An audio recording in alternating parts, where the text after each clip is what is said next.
Hey everybody, Whitney Brie here. It's been a little while since I worked on my Garfield dollhouse, so I thought it'd be fun today if we went into the kitchen and worked on a small project there. And I can't lie, it's gonna get cheesy.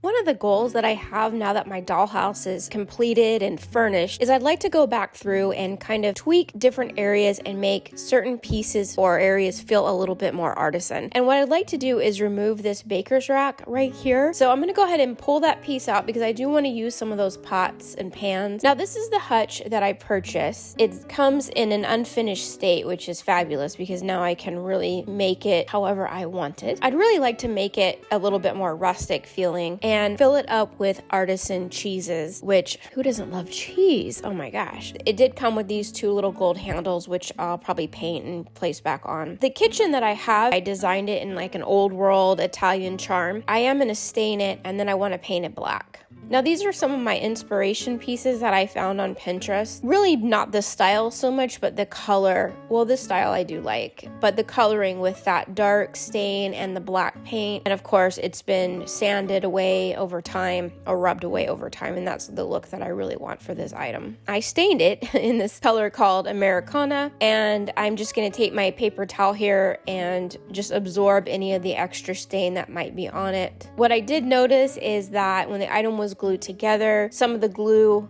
you can see it whenever you put stain on top of glue. Obviously it doesn't absorb in the same way, so there are some light streaking where you can see where there was some glue. That's okay. I am going to paint over some of that, and then some of it will just be covered by the accessories that I put on the shelving. Now I will go ahead and just take my acrylic black paint, and I'm going to do a dry brush of the black paint over the stain. I'm going to just put one coat, making sure that some of the stain is coming through, and if there's anywhere where I feel like I have too much black, I can take a brown bag and just do a little bit of a quick sanding without removing too much of the paint with the brown bag. Okay, and then pretty much that's what I want it to look like. I left the crown molding in the stain with no black, the interior shelving and the back beadboard, and the top of the counter and the base as well under the legs. Everything else got a real dry brushing of the black paint. All right, let's let that dry. In the meantime, let's talk about cheeses. What I want to do is just a myriad of different types of vintage looking cheese. So I am going to do some Gouda and some Swiss and then some aged cheeses. I don't even know the name of all the cheeses, but I want them to look something like this picture.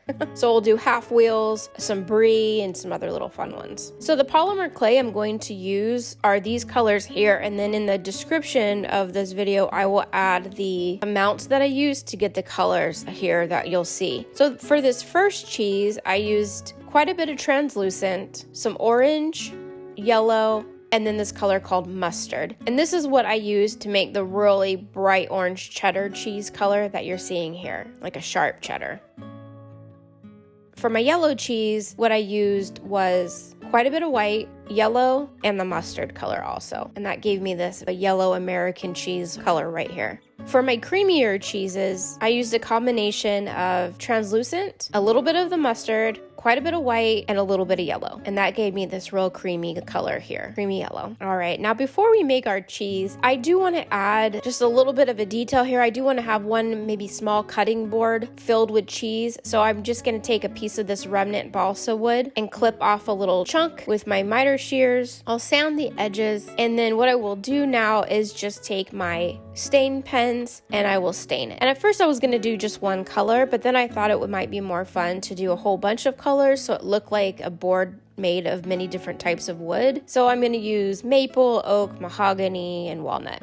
And I'll make it in different color stripes, and I'll also include a little bit of the natural balsa wood color too, just to give it some variation. I'll do the back part in one solid color because we won't really see it, and that's what it looks like, and then I'll just set it there. Not that we're going to see much of that cutting board, to be honest, because I'm going to cover it with a whole bunch of stuff, but then I think adding those details will just make it feel more like an artisan piece. All right, now let's get to those cheeses. First, I'm going to start with my cream color here. I'm going to round it into a ball, and then I set it on my tile, and then I just push down with my finger to give it that cheese wheel shape. Now for these two, I am making Brie. So I'm going to paint the tops with a white color acrylic paint. And then while it's still wet, I'm going to take a little bit of my cornstarch and just put my finger into the cornstarch don't tell anybody. And I'm just gonna pat that on my white little Brie cheese tops there, and that'll give it that floury kind of feel. And then in this case, before I bake it, I do want to take one slice out of one of my Brie, and then the other one I will package to make it look like it's unopened later on. Now for my cheddar, I want to have on the cutting board a cheddar cheese block or a sharp cheddar cheese block with some slices. So I'm going to make this little piece into more of a rectangle shape. And then once I have my little rectangle shape, I'm just making a few little slices. While I have my cheddar out, I'm going to make another little cheddar round, maybe a little bit smaller, so I can have a couple different sizes of cheese. Now let's get my yellow American cheese out. And I'm going to make a couple little wheels with that, some maybe that haven't been cut. And I also want to make a Swiss cheese. So I'm going to make one little round. And again, I'm just going with whatever shape I feel. You can do whatever shape you want. But I'm going to cut out a little triangle. And then with my toothpick, I'm going to punch in different size holes. I don't want to make any patterns, so I'm just trying to get really random with the holes and the shape of the holes, making them larger, some making them smaller.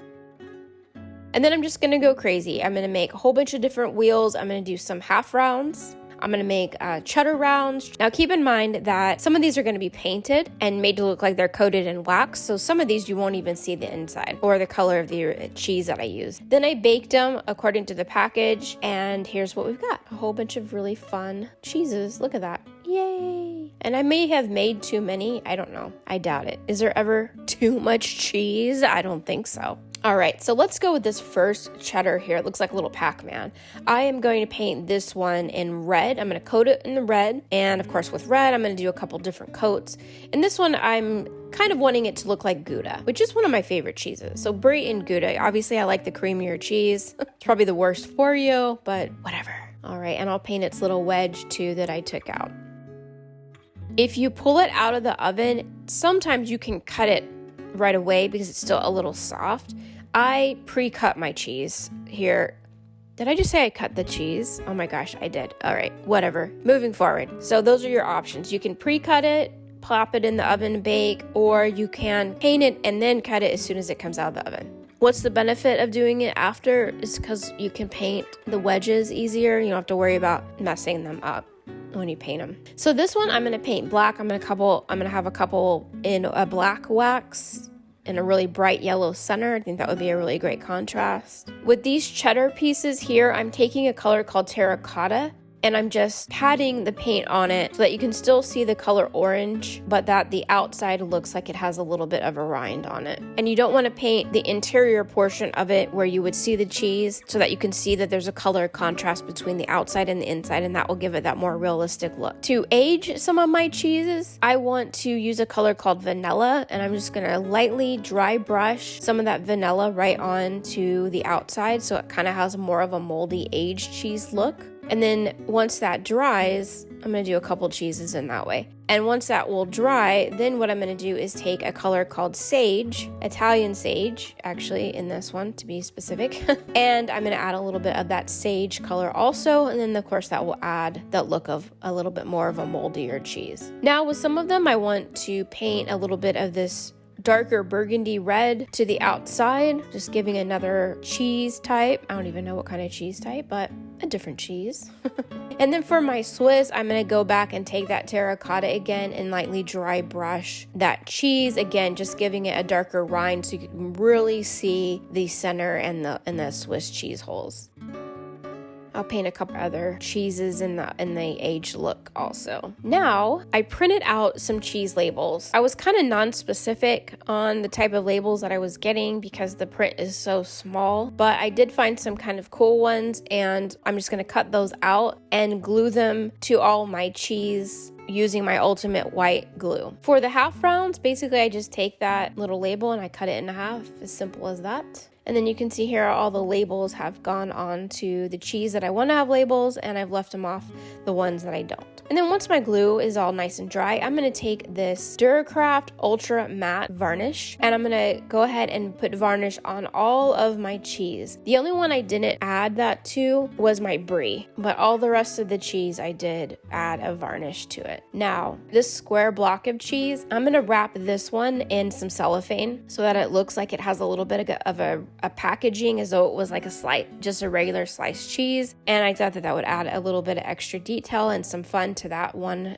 piece of cheese or block of cheese. And there is actually one more step that I'm going to add to the waxy coated cheese, but I do really need that varnish to dry, so I'm just going to set that off and we'll move on to another project in the meantime. Now, I bought these baskets right here. I love the way that they look, and they can be really used in so many different ways inside the dollhouse. You can purchase these on my eBay website. I have them, and they do come in a set of 4 just like this, and they're plastic, but they look real, and I just really loved them so much. But I want to put one underneath my hutch, and I just want to try to choose a color that can kind of stand out. I want to put some bread and cheese inside of it. So I have these fabric remnants here, and I just cut a little bit down. There was one part of the fabric that was fringed out, and I thought that was perfect for this application. So I'm just taking my Ultimate glue. I am going to glue this one inside, and then once it's in there, I took my stiffener, I sprayed a whole bunch on it, and then I just kind of spread it around so that I could fold that fabric down and it would have a realistic lay to it. And then I can wait for it to dry or not, it doesn't really matter. I have these 2 baguettes. Again, I did purchase these also for this piece, and these are also items you can buy on my eBay website right now if you want to add something like this to your dollhouse. Very cute. So we'll just do that for now. And as far as the cutting board, I'm going to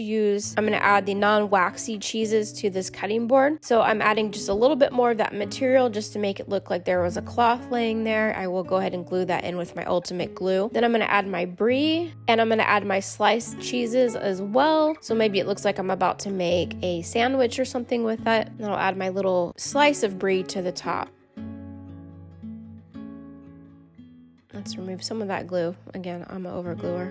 All right, now what I'm gonna do is go back to my cheese now that the varnish is nice and dry. And I'm gonna take this product called Diamond Glaze. And this is going to almost give like a 3D effect to your cheese. The glaze itself is gonna be kind of puffy as it dries, and it's really going to give your cheese with wax on it look like there's really wax. It's really cool. It's super subtle, but it makes a big difference. So I'm just adding that. I'm just brushing it on all of my waxed cheeses. Once it's dry, you'll see it. It's going to be hard to see on camera. I think you'll be able to see it better in the end when I kind of show some stills of the cheese. So just hang in there, but know that it makes a big difference. You don't have to add it, of course, but I think that it really did make a difference. Getting back to just the hutch itself, what I want to do is I had those pots and pans hanging back on that baker's rack. But now I kind of want to add them to the side of the hutch. I want to add a few other additional accessories to the front as well. So I'm taking these really tiny nails. These are the ones that I use when I do tape wire. So they're really small. And I'm going to put a couple of them on the side, like I said, and a couple of them on the front. And it's no difference in putting them on this as it is putting them in the tape wire. For every one that you finally get in, like 25 are going to get away from you. They just pop right out of your freaking tweezers. Drives me crazy, but I think it adds another detail to this piece where I could just use mini hold to hold them up. I think adding the nail adds some more of that really fun artisan detail, and so that's what I'm going to do. All right, so you see there I've got a couple different nails in some different spaces, and as added security I am using just a little bit of my mini hold to hold the pots in place, but I am putting them on the little nails. And you can add a little bit of glue to the nails to keep them in place. This one kind of fell out on me, so I'm having to put it back, but we'll go ahead and put that pot there. Or actually it's a pan, isn't it? All right, let's go ahead and put our breads in our cheese tray back, or our cheese cutting board. And then I have this cute little cheese grater that I want to place next to those cheeses there. I have a black kettle that I want to add that was on the baker's rack. This will kind of break up the monotony of having so much cheese. Again, I can't imagine that there would ever be too much cheese, but we'll add a few other extra details. Okay, and then once the diamond glaze is nice and dry, you can kind of see, you can't see it that well, but don't worry. Again, we'll have some close-ups at the end. But for now, I'm just going to add all the cheese into the cabinet, and I'm going to do some stacking of the cheese, and that'll also make it look really fun on the shelving. So I put some of the cheese on its side also so we can kind of see some of the fun labels that we've added.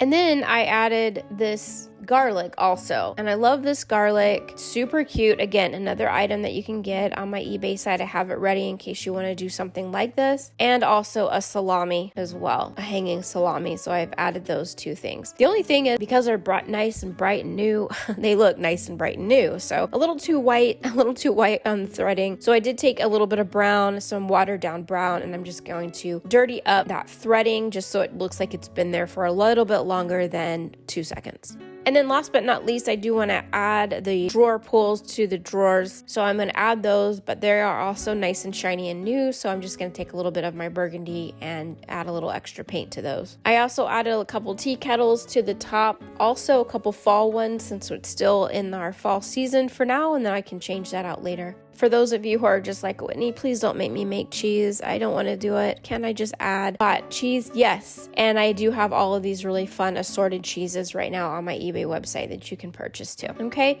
So for those of you who are more of a collector, or you could take these cheese and you can add a little paint to these and make them look more artisan. Much easier, and you don't have to buy all that polymer clay if you don't have it. And there you go. Our cheeses are done. You know what I'd like to add is a little mouse. I think that would be super cute to have a little mouse on one of these shelves. I don't have any. I can't believe I don't have any mice. I have rats from Halloween, but I don't have any mice. And I think I would rather use mice. I think that would be still gross, but less gross, if that makes sense. Anyway, I do have a cat, and I'm going to put a cat down near the bottom there. And maybe that will be the story as to why I don't have any mice on the shelf right now, because I have a cat keeping those little guys away. But anyway, here's the close-ups. I hope that you can see that real bright shine on those cheese, the wax cheese, and that is that diamond glaze that I am so happy with as a new product that I've been using lately. Loving it. And wow, what a difference, you guys. I think that really makes such an impact in this room. It really draws your eye. And that's really what I want for each of the rooms in the house. For when you look at one piece at a time, you know, it really takes you in and you really want to spend time looking at all the little details and everything. So I hope that you enjoyed this video today. I hope you learned something. I hope you learned something new. Or if not, maybe you just enjoyed the process from start to finish. So make sure to subscribe if you haven't already so you don't miss any more content. Let me know what you think about this project and if this is something that you would do in the future for your own dollhouse, or maybe a store. If you want to do a general store, this would also be a really good piece in a general store. Also, if you are looking for the tiny Whitney mugs, I do have them. We have the Addicted to Miniatures and Caffeine seems to be the most popular one right now. Which makes sense. And anyway, of course, you can get that at the store as well. Thank you so much again, you guys. I really appreciate you taking the time to be here. Have a really great week, and I'll see you next time. Bye.